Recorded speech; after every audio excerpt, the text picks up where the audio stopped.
کر دے.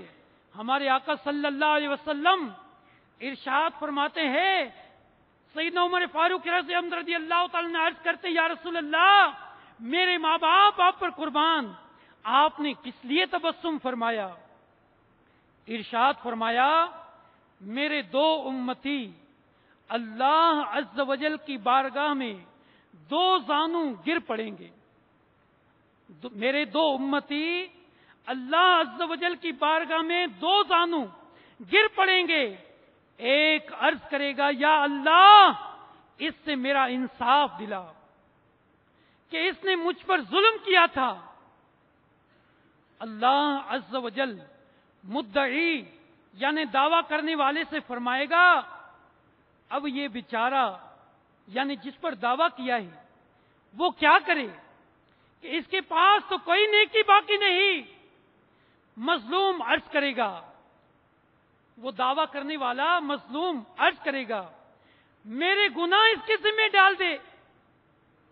اتنا ارشاد فرما کر سرور کائنات شاہ موجودات صلی اللہ علیہ وسلم رو پڑے. فرمایا وہ دن بہت عظیم دن ہوگا، کیونکہ اس وقت یعنی بروز قیامت ہر ایک اس بات کا ضرورت مند ہوگا کہ اس کا بوجھ ہلکا ہو. اللہ عز و جل مظلوم یعنی مدعی سے فرمائے گا، دیکھ تیرے سامنے کیا ہے؟ وہ عرض کرے گا، اے پروردگار عز و جل، میں اپنے سامنے سونے کے بڑے پہاڑ، سونے کے بڑے شہر اور بڑے بڑے محلات دیکھ رہا ہوں جو موتیوں سے آراستہ ہیں.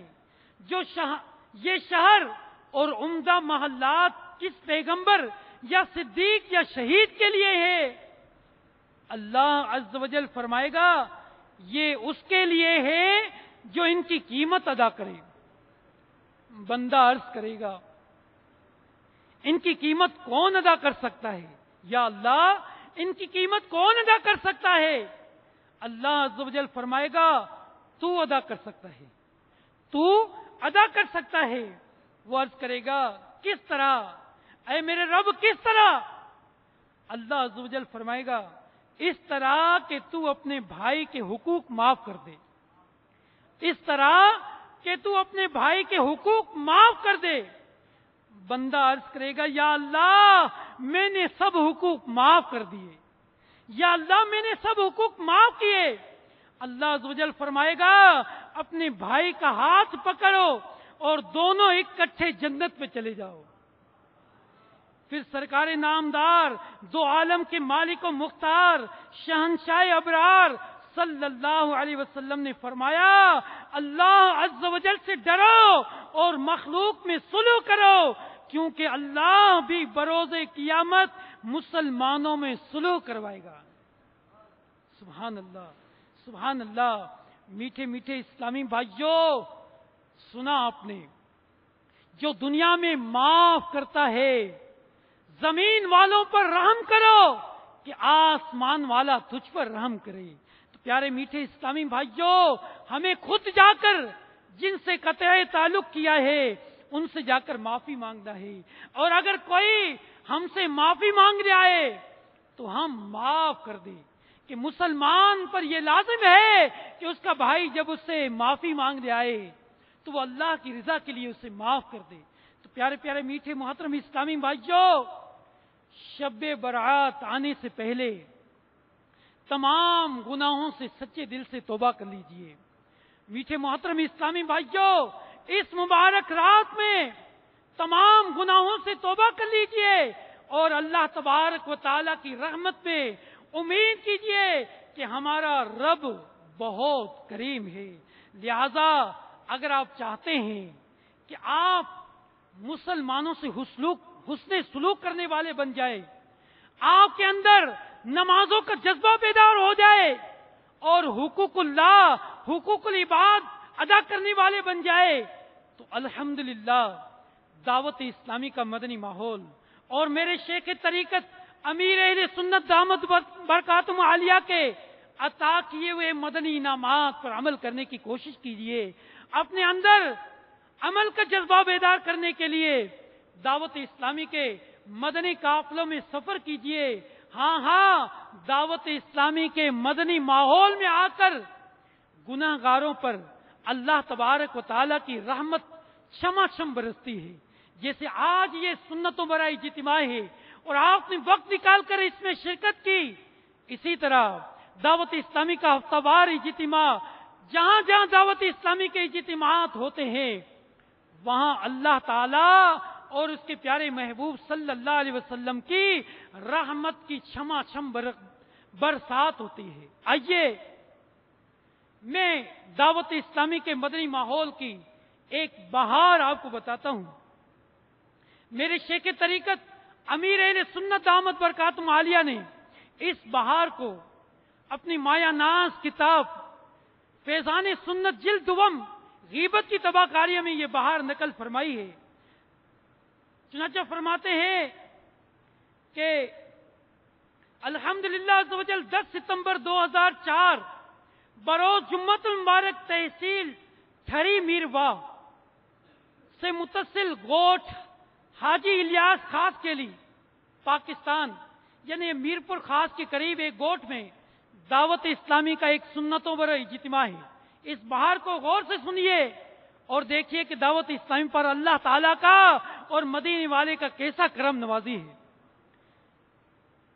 اس شہر میں گوٹھ میں دعوت اسلامی کا جیلانی مسجد میں بعد نماز عشاء مسجد بھرو اجتماع ہوا. مبلغ دعوت اسلامی نے سنتوں برا بیان فرمایا. قرآن و سنت کی عالمگیر غیر سیاسی تحریک دعوت اسلامی کے بین الاقوامی اجتماع ستمبر 2004 میں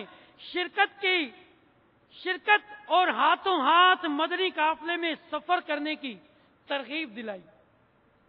الحمدللہ اس اجتماع سے 7 اسلامی بھائی 12 دن کے مدنی قافلے کے لیے ہاتھوں ہاتھ تیار ہوئے.